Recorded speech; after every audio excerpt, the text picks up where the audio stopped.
Hello, YouTube family.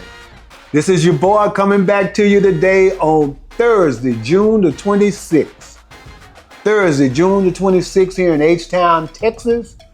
3rd Ward, Texas, to be more specific. We got a great show for you guys today, a very informative show today. I got a big time guest coming the next show. I thought I was going to have him this show. We even delayed it a couple of weeks waiting on him, but his schedule just would not sync up with ours. So we moved on, and I'm going solo today. I know y'all love seeing me solo anyway, so I'm gonna do it solo today, and we're gonna try to get some information over to you guys. And I am happy to be back, and we're gonna get it rolling with NBA news. Unless you were out of the country, well, heck, you can even be out of the country because they got internet and national news out of the country. What has happened over the last week, what has transpired in the NBA that is gigantic, not only for the NBA, but for us here in Houston, Texas, the Houston Rockets. The Houston Rockets picked up Kevin Durant, 16-time All-Star, 2-time MVP of the finals, 2-time champ, 3-time scoring champion. So I feel like this may be the missing piece for the Houston Rockets, if not winning the championship, to at least go deep into the playoffs. A first round elimination is a failure to me. A first round elimination is a failure to me if the Rockets don't go into, I almost want to say the 3rd round, which is the Western Conference Finals. But I'm thinking that if they can get past the 2nd, they should at least be in the 3rd round of the playoffs with the personnel they have. And let's go over that personnel right now. What the Rockets have is a team that starting lineup is going to be Fred VanVleet, NBA champion, Toronto Raptors.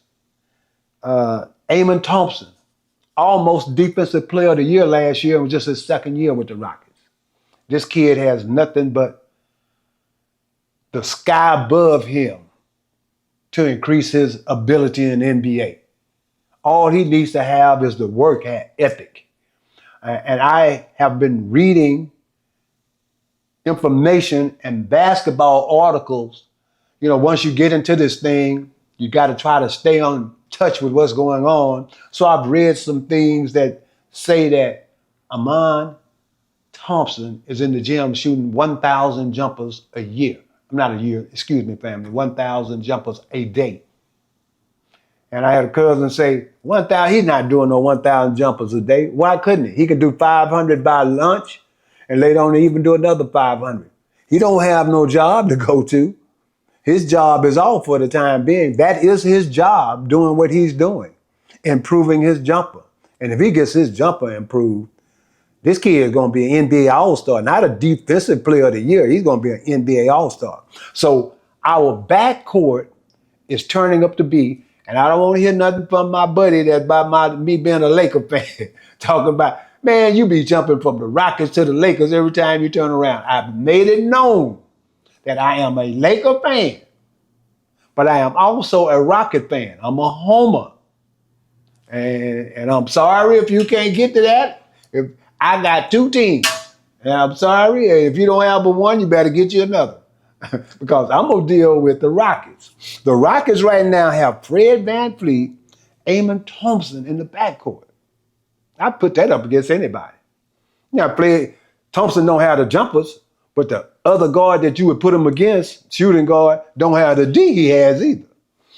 Then you got Jabari Smith, 6'10" forward.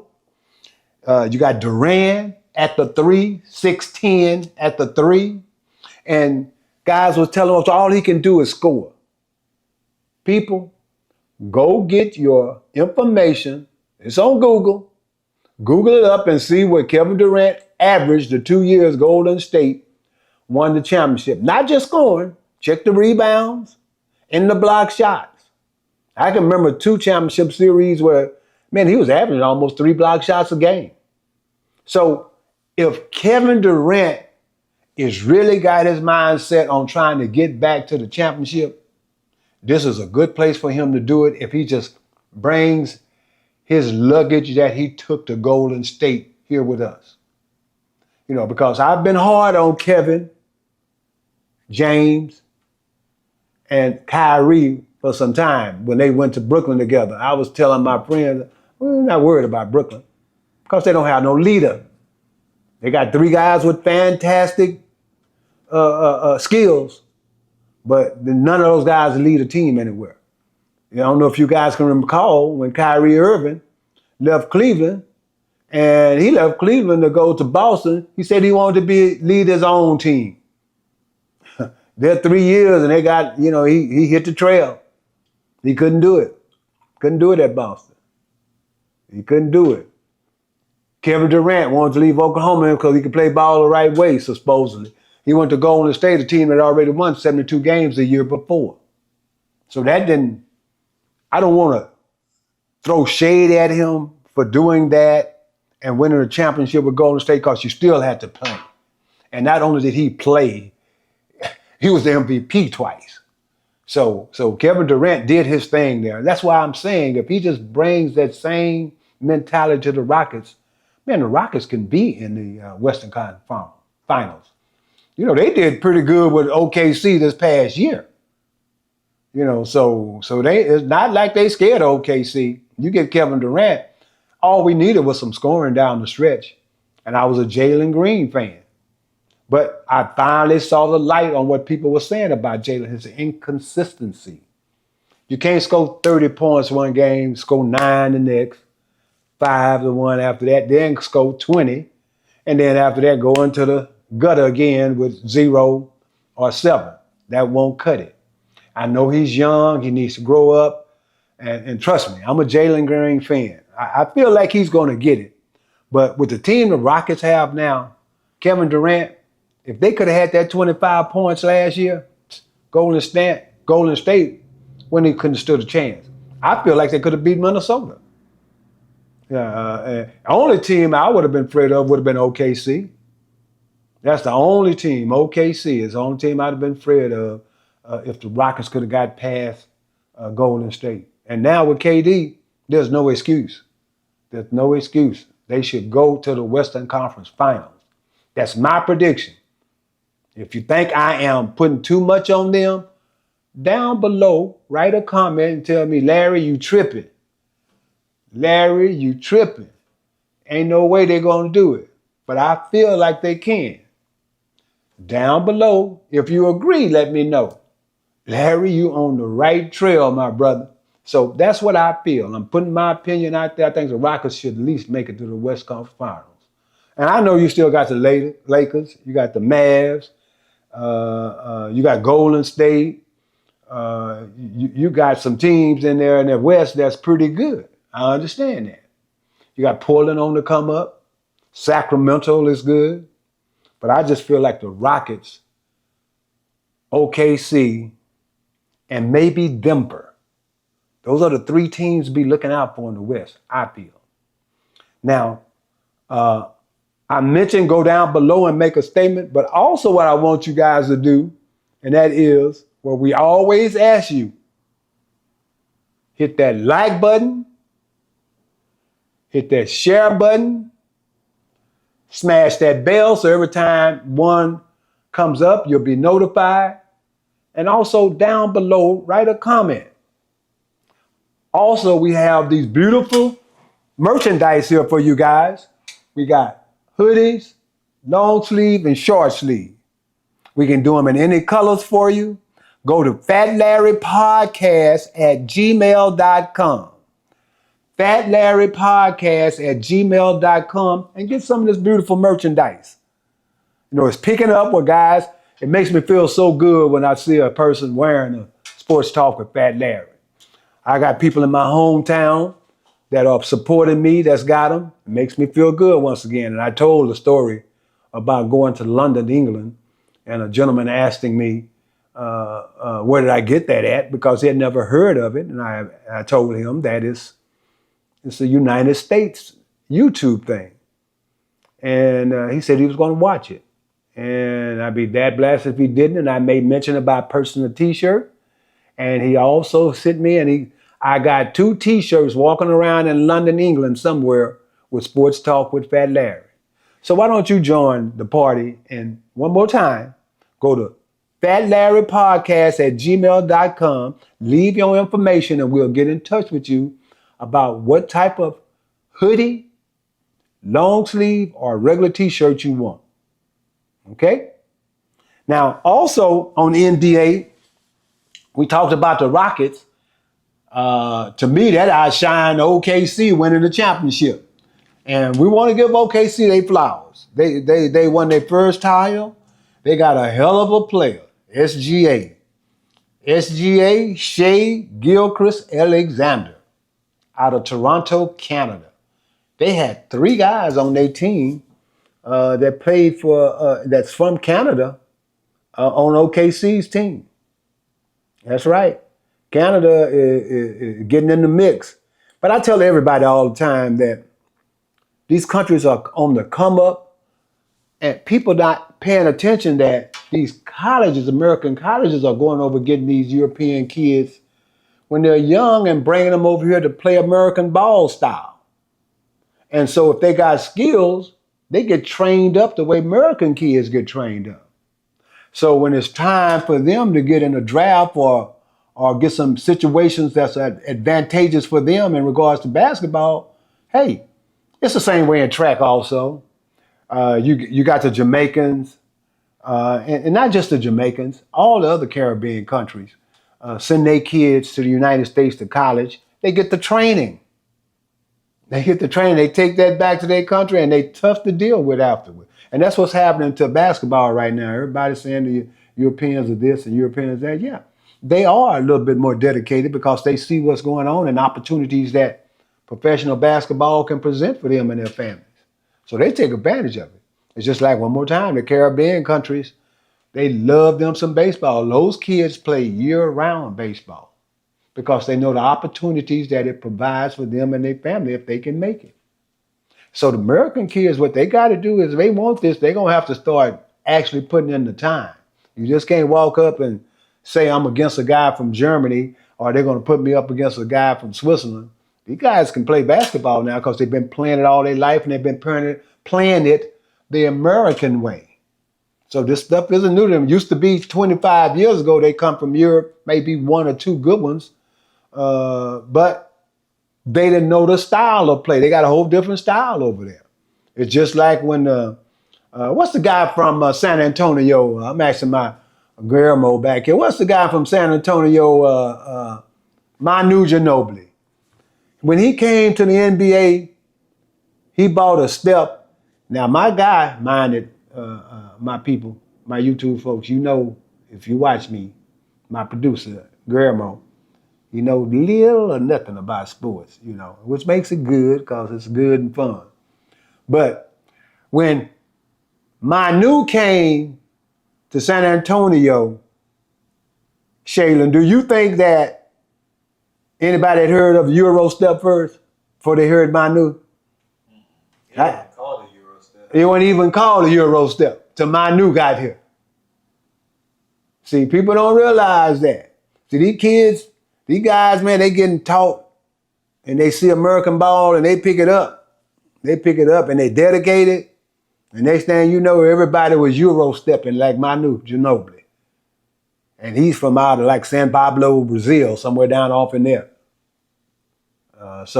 Portugal, something of that nature. So they playing ball all around the world. So American kids have got to get on the stick. Let me call off OKC starting lineup. Gilchrist, Canada. Jalen Williams. Now that's their X factor, Jalen Williams. That's a bad boy from Oklahoma City. Chet Holmgren, 7'2" forward. Lou Dort, Toronto, Canada. Isaiah Hartenstein, 7-footer. So they got a nice squad, not to mention the people coming off their bench. Alex Caruso, ex-Laker. And then you got Kason Wallace. And they got Aaron Wiggins. And they got a young team. The guys coming off the bench are young. And people are predicting a dynasty. And, that's real easy to say, but when you play in these professional sports, it's hard to repeat. It's hard to repeat. You take that 3 or 4 month off, you hear everybody telling you how great you are, and y'all gonna do this again, y'all gonna do that again next year, y'all gonna beat the brakes off everybody next year. It don't happen that way. Because they got guys training that feel like they could have beat you all the previous year, so this upcoming year, they're gonna definitely beat you. And that's what makes Boston Celtics 10 out of 11 years NBA champions. That's almost unfathomable. Forget unthinkable, it's almost unfathomable. You win 10 championships against other professionals, 10 out of 11 years. And the first thing they want to bring up is Michael Jordan. Michael Jordan got great skills. Now, when you start saying the greatest NBA player with skills, you might be looking at Michael Jordan and some other guy. But Bill Russell got 10 rings. 10. T-E-N. Not 6, 10. And he didn't start winning them 6 or 7 years into his career. He started winning championships his first year in the NBA. So it's a hell of a feat. We go to the Pacers right quick. You got their starting lineup was Halliburton. Let me stop here, family. What do you think about, down below again, talk to me about Achilles tendons injuries. And that's happening quite frequently now in the NBA. And they want to say the NBA needs to do something about it. I've heard a guy, I read something say that they need to shorten the NBA schedule or something of that nature. That doesn't have anything to do with it, I think. It's the shoes they're wearing. When I was playing back in the day, we wore canvas with rubber, Converse. Everybody know Chuck Taylors. They still got them around. And my daughter once told me, I was telling her about the sneakers we wore, and she said, Converses. Now, because she's got a pair of them, she said, how did y'all play in these sneakers? They so flimsy and this and that. But you never heard about Achilles tendon injury. Because now these shoes have so much aerodynamic design and platforms underneath the sole. Ours was just rubber, which made them flexible. So if you came down on somebody's foot, your foot could just slide over or go over something like that. Now, this is all my thinking. One more time, let me know what you think about that, the shoes. I think it's more the shoes than they're talking about physical type stuff. Because how many times you see a game, a guy come down with a rebound on somebody's foot, Shayla, and the next thing you know, his ankle twisted. How many times you see that? Almost every game, right? Almost every game, somebody's twisting their ankle. And Shayla, you got to let the people got to talk up now because people think I'm talking to myself over here. I told you I got a Guillermo in here with me, but I love him to death. So we got the Pacers starting five was Halliburton, Achilles tendon injury. That's what took me off that direction. He developed one. Damon Lillard had one this year. It's got a third one. A guy from Boston.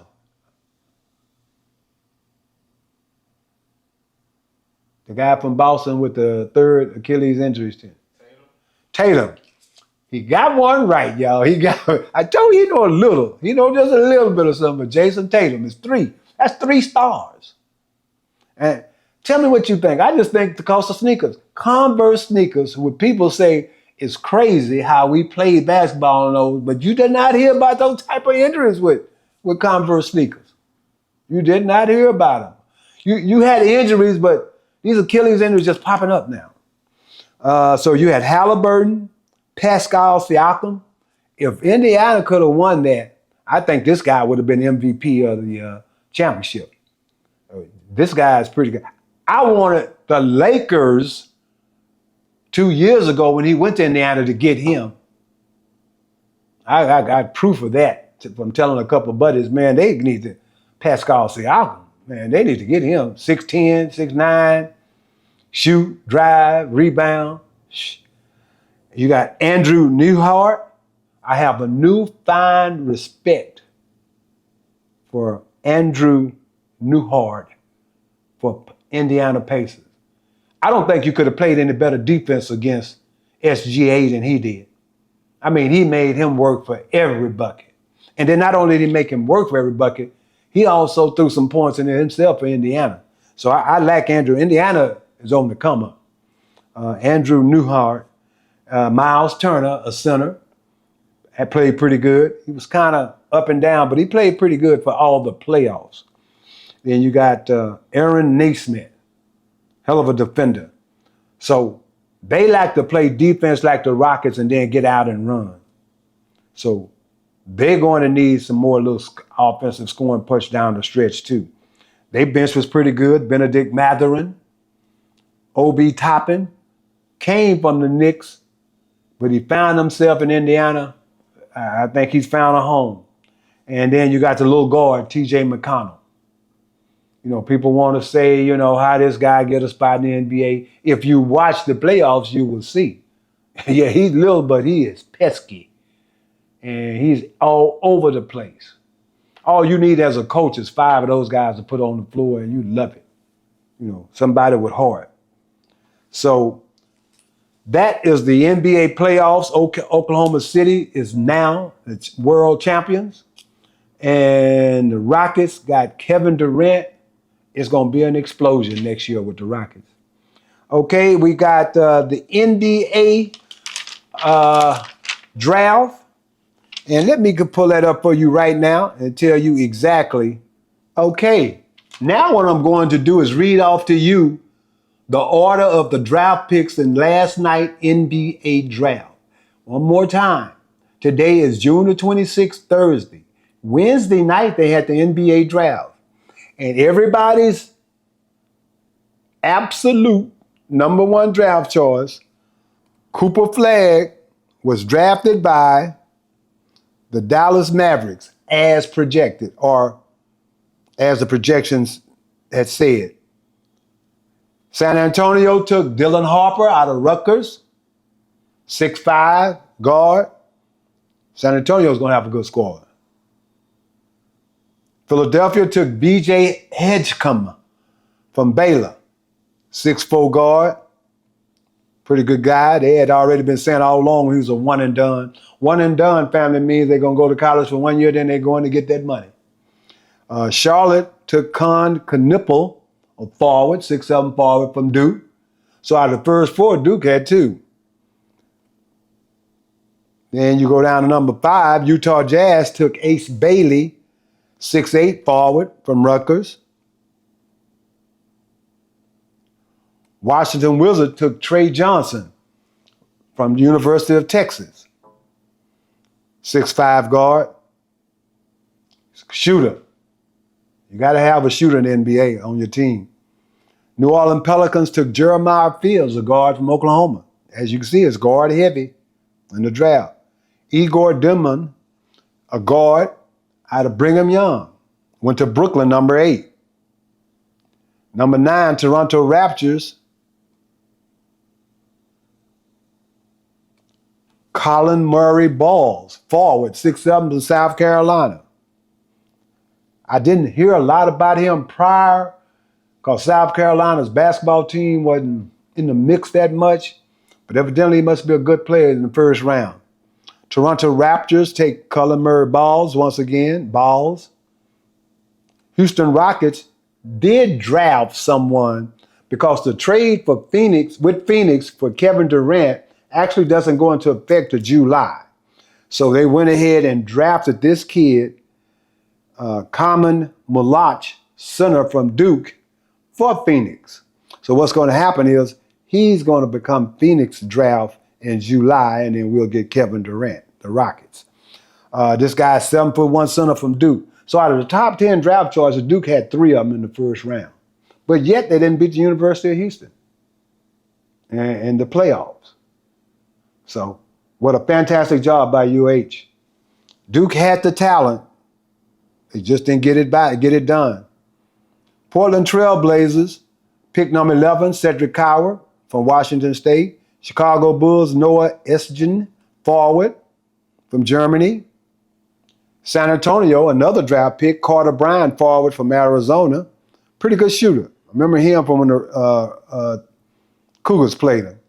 OKC took Thomas Sorber, a forward center, 6'9". Memphis, Hanson Yang, a center from China, 7'3". Minnesota Timberwolves, Joel Behringer, center from Slovenia. Washington Wizards, Walter Clayton, guard from Florida. This is the guard that made a name for himself in the NCAA playoffs. He got his name put all the way up to the first round. 19th, you had the Brooklyn Nets, Nolan Traore, guard, France. Miami Heat, Gasparis Jacakonis, forward, Illinois. Utah, Will Riley, guard, Illinois. Atlanta Hawks, Drake Powell. New Orleans, Asa Newell. Oklahoma City, Nick Clifford, guard from Colorado State. Orlando Magic, Chase Richardson, guard from Michigan State. Brooklyn Nets, Ben Saraf, guard from Germany. Brooklyn Nets, Danny Wolf, Michigan. Boston, Hugo Gonzalez from Spain, 6'6". Okay. Phoenix Suns, Liam McNeely, UConn. Now the draft for the second round has probably started since it's about 1:30 here, but there are a lot of players. I'm shocked that Johnny Broom, that was picked to be the player of the year in NCAA college basketball. He wasn't even drafted in the first round from Auburn. That's kind of strange for me. But hey, that's what it goes. All right, moving on, we're going to go on to the NFL. Tell me what you think, too, family, about the draft in the first round. What you lack and don't lack. Travis Hunter signs record deal in the NFL, a 4-year guaranteed. I've never heard of that. Your whole contract guaranteed. His $46 million contract for 4 years is guaranteed. Not only is it guaranteed, he almost got all of it when he signed. He got $30 million signing bonus. So if he don't make the squad, he break a leg, he break an arm, he get on drugs, whatever, he got $30 million in the bank right now. And they're going to pay out that remaining 16 over 4 years. That's $4 million a year.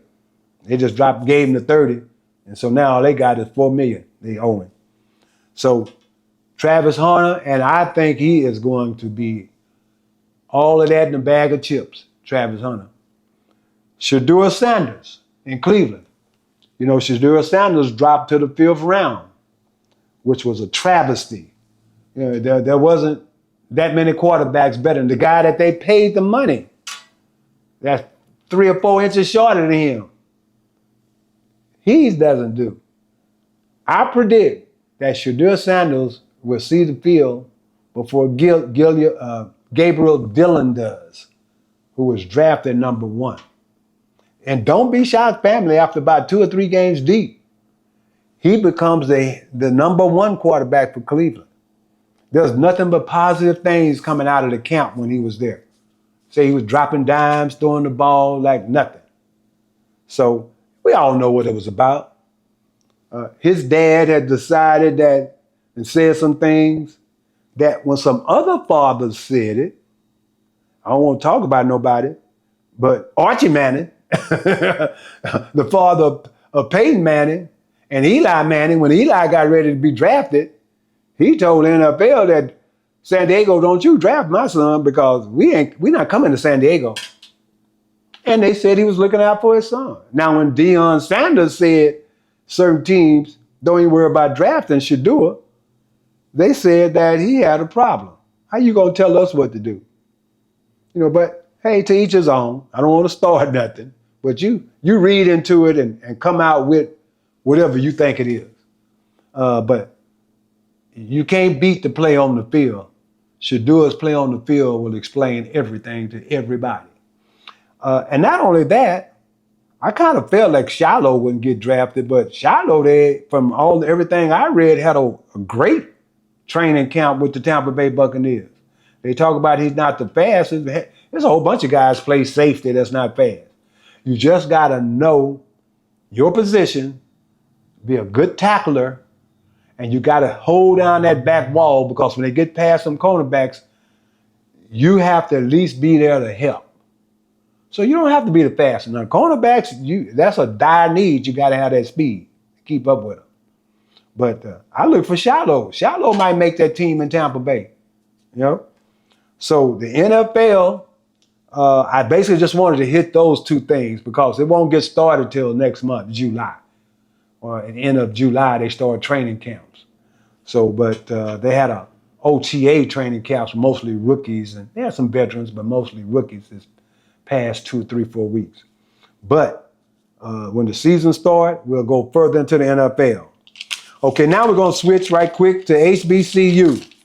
I want to talk about Robert Brazile, Dr. Doom, played with the Houston Oilers, went to Jackson State University. Bum Phillips called him Lawrence Taylor before Lawrence Taylor. Everybody talks about how great Lawrence Taylor is, and rightfully so. But all you got to do is go to the film. Google up Brazile. See some of his film and see if he wasn't deadly. There was a reason why they called him Dr. Doom. And when he got there, he wasn't coming to play. He was coming to put somebody out. So Dr. Doom was Lawrence Taylor before Lawrence Taylor. So he is getting ready to get a statue in Mobile, Alabama, highlighting his Hall of Fame career. That's his hometown.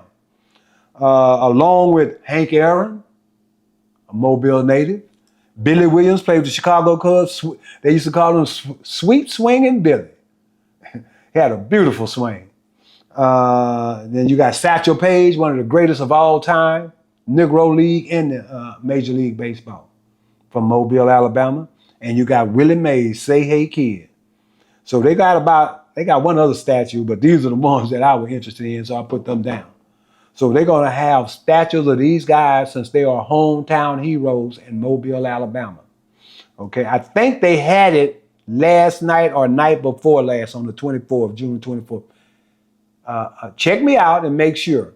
You, like I say, go to Google. If they had it 2 nights ago, you can Google it and they'll show you the whole celebration. But Robert Brazile, HBCU, Jackson State Hall of Famer, is getting a statue. I was looking at some news where he was on the highlight saying that, yeah, I got a statue in the Hall of Fame. He said, but this statue here in my home city means much more to me. My family will be able to see what I contributed in the world from here on out. He said, I won't be here 100 years from now, but this statue will. So he's very proud of the fact that Mobile did that statue for him. And further on HBCU Go, this is the TV channel that is trying to put black college football in the mix on Saturdays. There used to be on BET a black college football game every Saturday, and they stopped it. But HBCU stepped in over the last couple of years, HBCU Go over the last couple of years. You know, you could get a couple of shows on your laptop and things of that nature, but they're getting ready to go big time now.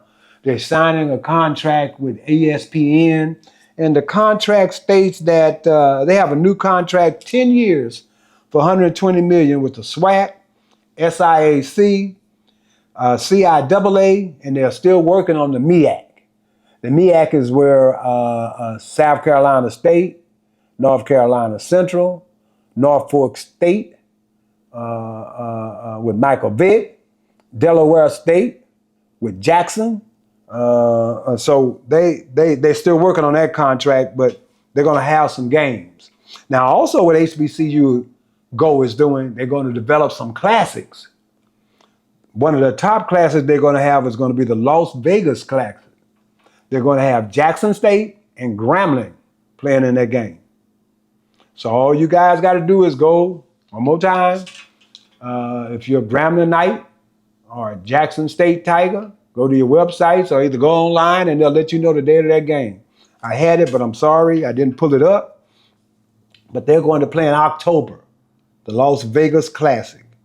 There are going to be 3 other classics. There's going to be a New York Classic where Morehouse and Howard's going to play. And they got the Classic with Alcorn State and UAPB that they play in Tennessee. That one's going to be there, and they're going to put all those games on HBCU Go. Okay? Now, we got new coaches that's going to be in the July 16th SWAC Media Day. And I'm just going to rehash that again. I'm sure you know by now, but Prairie View's new coach, Tremaine Jackson from Valdosta State, took them to the championship game in D2. And he's an ex-Texas Southern University alum. Then you got Mississippi Valley State, Terrell Buckley, ex-NFL star, is going to be leading Mississippi Valley. And we got Sam Shedd that is going to be coaching Alabama A&M. He's coming from Miles College. Okay? So now what we're going to do is going to go to Major League Baseball. Major League Baseball, you know, I went to see the Rockets a couple nights ago. Not the Rockets, I'm sorry, family. I went to go see the Astros.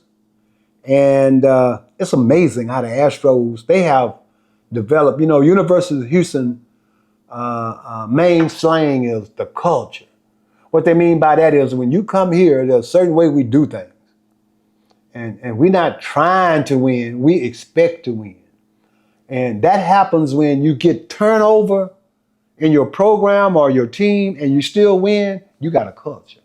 And that's what the Houston Astros have developed a culture. Since 2017, they lost George Springer the next year. The year after that, they lost Carrera. The year after, we just lost Tucker and Bergman. Two critical pieces to the team. But you know who's in first place in the Central West? I mean, in the American League West? Your Houston Astros in first place. And that's truly, to me, amazing in that they can lose the players that they do and they still be relevant because of that mental attitude that they have on the team built up. They got so many unknown guys that they bring in. I was at the game and was going into the 8th inning. Pretty good game. Philadelphia Phillies were playing the Astros. And 8th inning, no runs from neither team.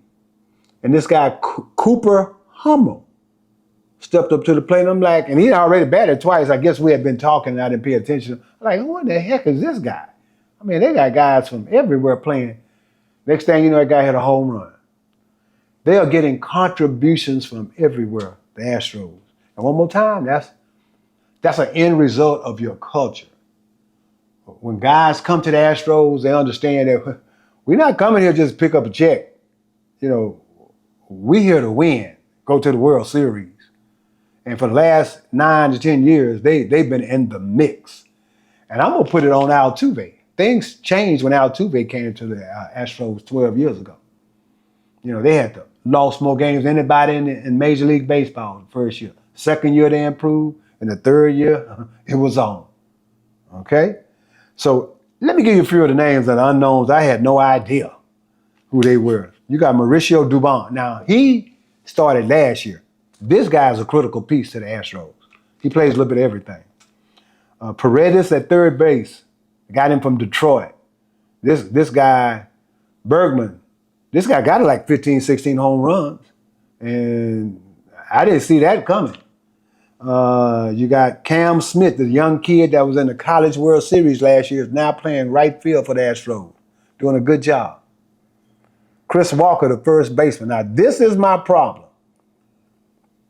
They gave this guy a pretty good amount of money, and he's there to take up first base, but because Alvarez is hurt, I expect Alvarez to be the first baseman once he gets well. But Chris Walker, he got to come on with it. You know, he batting 220 something. You know that. I haven't played baseball in some years, and I think I can hit 220. You know, that's 2 times out of 10 you get a hit. You know, so 4 times out of 20. 6 times out of 30. I think I could do that. You know, so he's batting 220. So Chris Walker, and to let me know that the Astros feel the same way I do, they just signed Singleton, the brother that played first base for him last year. Singleton can hit that rock too. And so they signed him to a minor league contract trying to get him ready to come to the league. And I was telling the guy that I was at the game with Tuesday, they signed Singleton because they getting ready to put this guy on the bench, man. He is not doing it. 220 not going to get it. He left so many runners on base. And I know we all have our slumps and what have you, but that's the weak spot to me, first base. Jeremy Pena at shortstop, having an all-star year. It's just the beginning of the year. I never would have thought he could have been the leadoff hitter, but he is doing a great job. You got, see if I can read my own hand. Hunter Brown, the pitcher, great job. Framber Valdez, pitcher. He pitched Tuesday, didn't give up a run. Yana Diaz, the catcher. Victor Caratini, Wednesday night hit a home run for the Astros to win. This guy here wasn't even here last year. Like I said, they got 3 or 4 guys that wasn't here last year that's contributing. One more time, that's that winning attitude that when you come here, you got to have it as you got to keep on rolling because they about winning. Let me give you these pitchers that nobody had in the mix for this year. They had so many injuries and they just kept calling up pitchers. Colton Gordon doing a great job. Ryan Gosto. Sosa. Bennett Sosa. And you got Robert Abreu, Brandon Walker, and Josh Hader. They are doing a great job. And what we're going to do now is go into WNBA. I definitely want your input on this. I'm getting ready to talk about Caitlin Clark. Tell me what you think. There's so much hate. I don't understand it in the league for Caitlin Clark because to me, outside of looking in, it looks like all she's done is make the WNBA spend more money on their production. The players are getting more airtime. They're getting more notoriety.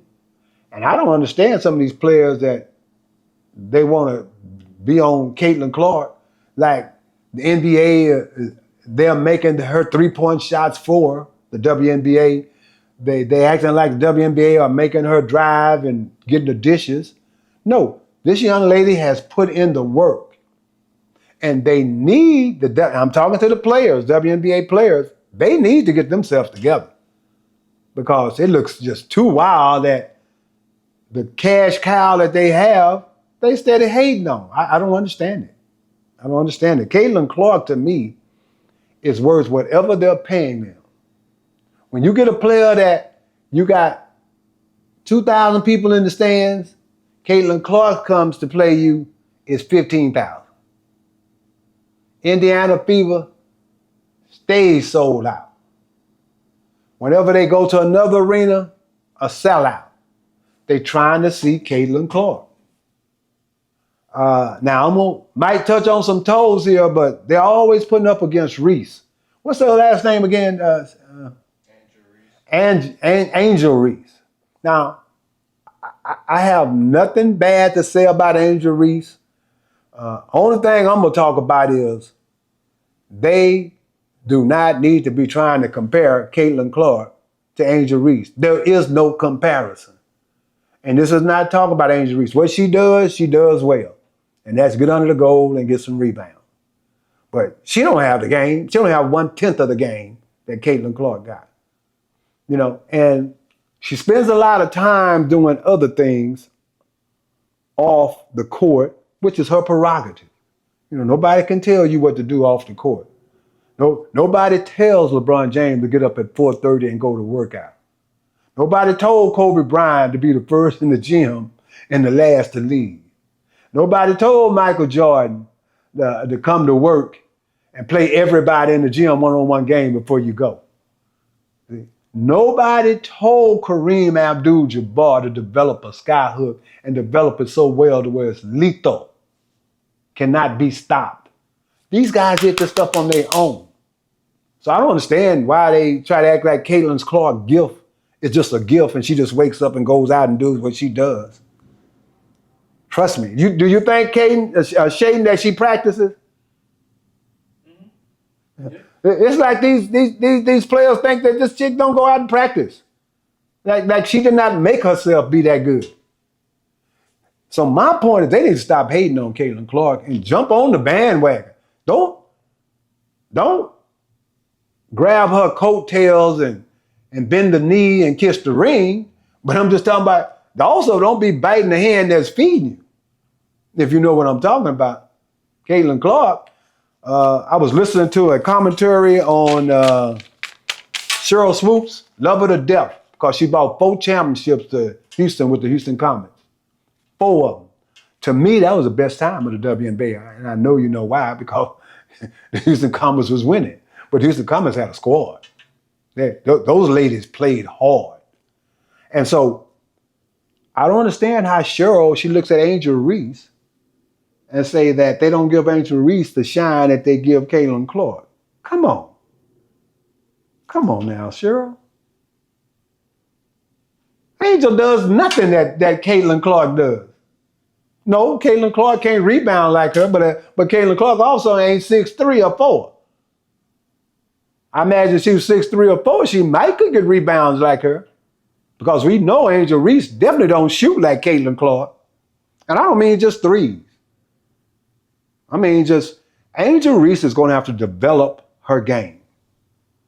She has the heart and the mindset already, and that is get under that rim because she's big and get some rebounds.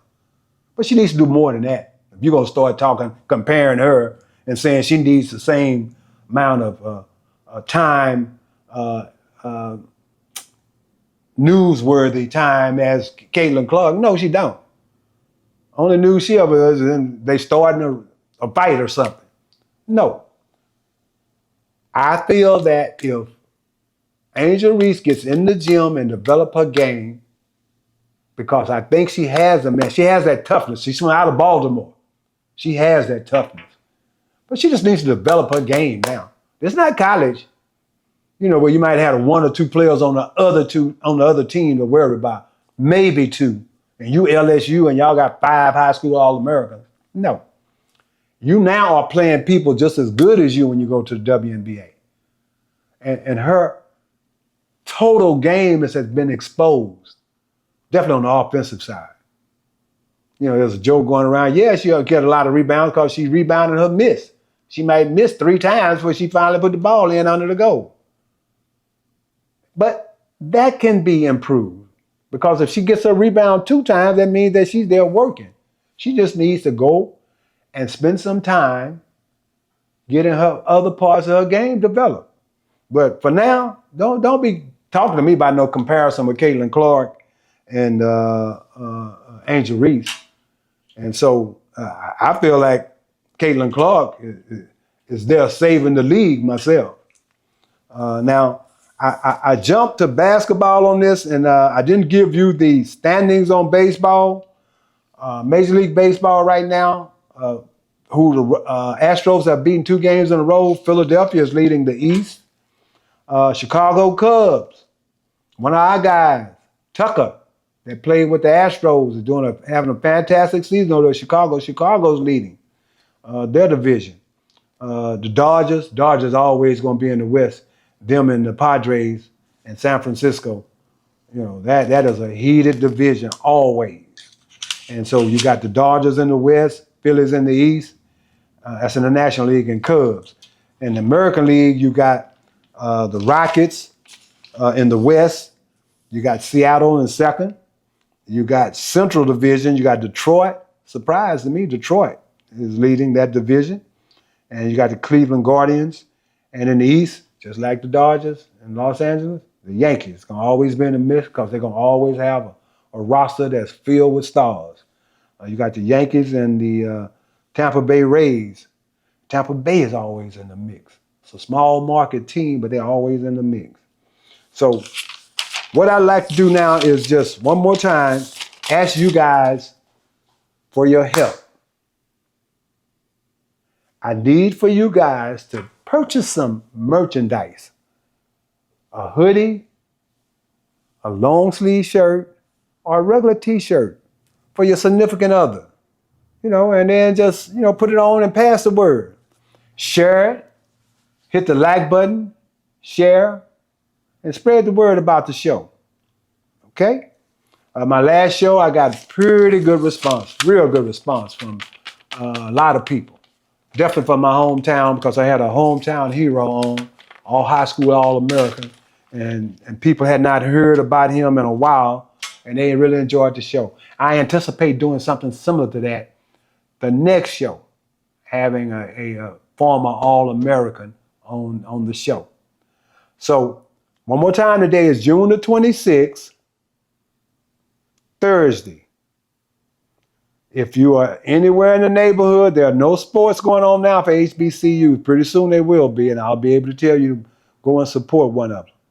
But you got baseball going on, and you can check out the teams. This baseball is getting ready to get good now because they're the only thing going right now.